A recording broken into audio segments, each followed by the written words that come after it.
सफ़ा नंबर 36 जो है आपको मालूम है कॉग्निटिव स्किल्स के हवाले से है।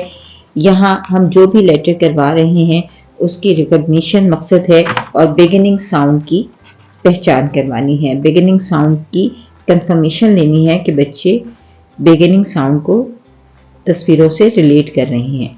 So first activity is colour the fish and circle F with yellow. आपने बच्चों को बताना है कि हाँ देखिए बहुत से सर्कल्स बने हुए हैं, उनको एनकरेज करना है कि वो लेटर एफ को ढूंढें और उस सर्कल को येलो कलर करें।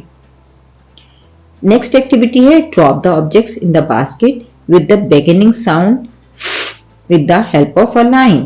तो यहाँ अपने बच्चों को बताना है कि जिस तस्वीर का भी नाम एफ से शुरू होता है और उसकी बिगिनिंग साउंड है वो आपने कंप्लीट करना है। सो आप बच्चों को बताएंगे this is frog, this is fish, parrot, hen, turtle, rose and basket. तो इसमें जिसकी भी आवाज है, बिगिनिंग साउंड है, उसे मिलाना है। जैसे फ्रॉग, फिश, फ्रॉग, फिश।